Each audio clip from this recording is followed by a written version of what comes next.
Okay, sekarang saya nak buat untuk soalan ketiga, iaitu lukis satu gambar rajah construct moment area untuk soalan 3.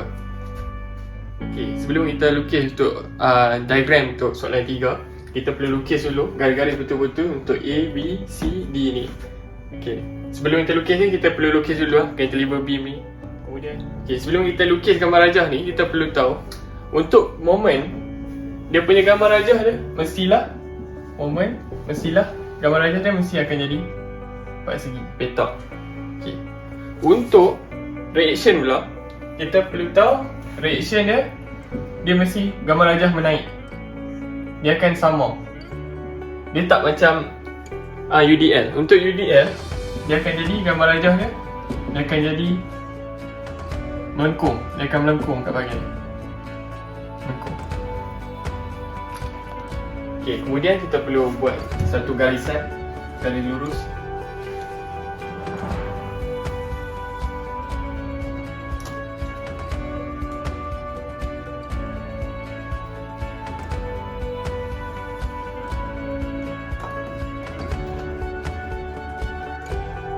Okay, setelah kita dah lukis garis lurus ni, okay, dekat sini adalah kosong. Kita perlu tahu dekat sini adalah positif dan sini adalah negatif.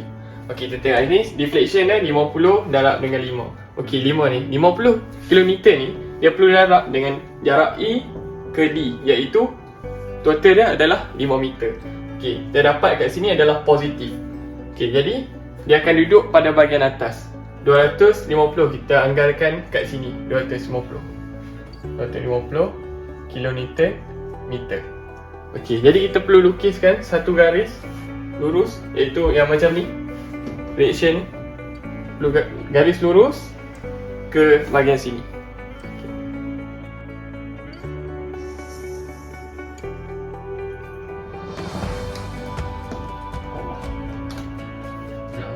Okay, soalan dia minta slope pada titik C. Okey, jadi kita dapat C 50 km ni perlu darab dengan 3. Kenapa? Sebab A ke C jarak dia adalah 1 tambah 2 adalah 3 meter. Jadi 50 darab 3 meter dapat 150 kilonewton per meter. Okey, jadi kita perlu tanda kat sini 150 kilonewton meter. Okey, jadi ini adalah kita perlu lorek dia punya slope.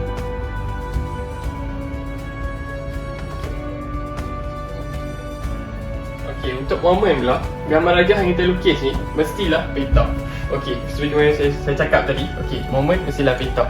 Okey, negatif 80 km ni untuk moment, dan kemudian slope dia adalah negatif 80. Okey, kita anggarkan negatif 80 kat sini, 80 km meter. Sini negatif 80 km meter. Kemudian kita perlu gariskan satu garis lurus. Sebab apa kita perlu garis pada negatif, sudut negatif? Sebab kat sini adalah negatif 80. So kita kena tulis dekat bahagian bawah, kerana dekat atas adalah positif, dekat bawah adalah negatif.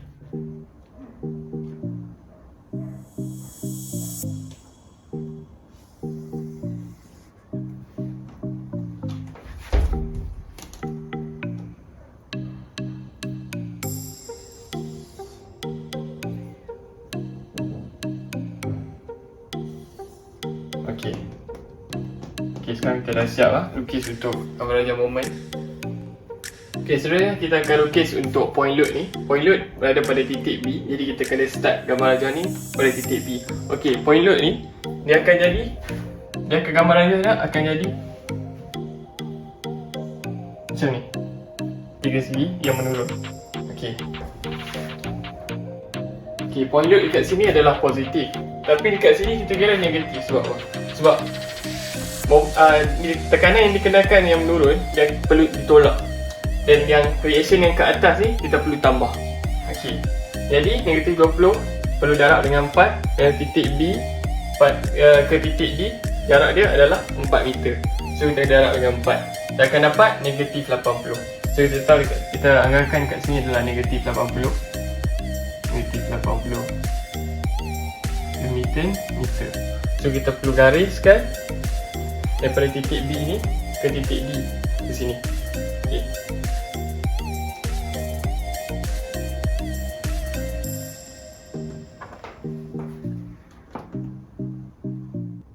Okay, kat sini kita dapat slope dia adalah negatif 40. So kita perlu tanda kat sini. Sini negatif 80 yang kita kira tadi untuk point load dia. Okay, kemudian untuk slope ni kita dapat negatif 40. Okay, kita tanda ini negatif 40 kN meter. Okay, jadi kita perlu lorekkan gambar rajah slope ni. Okay, kita lorek pada bahagian ni. Okay. Okay, untuk gambar rajah yang seterusnya, kita tengok dekat sini. PDL kat sini dia ada anak panah yang turun, ada anak panah yang ke atas. Okay, yang ke atas ni adalah positif, yang ke bawah adalah negatif. Okay, jadi kita perlu kira asing. Untuk yang ni, untuk deflection ni, okay, 15 darab 2 darab dengan 1. Okay, 15 ni kita perlu darab dengan jarak C ke D, iaitu 2 meter. Kemudian darab dengan 2 bahagi 2, akan dapat 1. Kita akan dapat 30 kN. Okay, 30 kN ni adalah positif, ini adalah negatif. So kita perlu lukis pada bahagian atas. Okay, lukis seperti ni, 30 kN meter. Okay, gambar rajah ni seperti mana saya cakap tadi, kalau UDL dia mesti melengkung. Okay, jadi kita start daripada C. Dia akan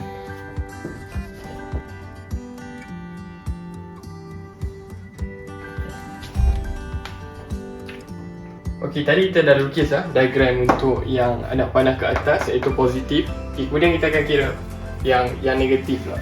Okey, yang negatif lah 15 ni. Okey, 15 kN meter ni kita perlu darab dengan 4, iaitu jarak B ke D.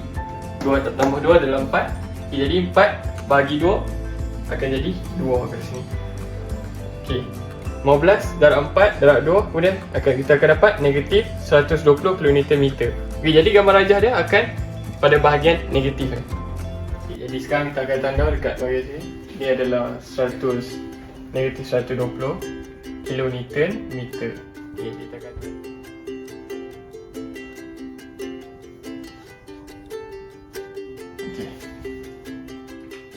Okey, kita dah garis dah. Okey, kemudian kita kira untuk slope negatif 15. Okey, darab dengan 2. Kemudian darab dengan 1. Kemudian kita akan dapat negatif 30. Okey, kat sini kita boleh tanda negatif 30 kN meter. Okey, kita perlu lorek ni. Ni adalah gambar rajah untuk ni, slope. Okey, sekarang kita dah siap dah gambar rajah untuk soalan nombor 3 assignment 2 set 1. Okey.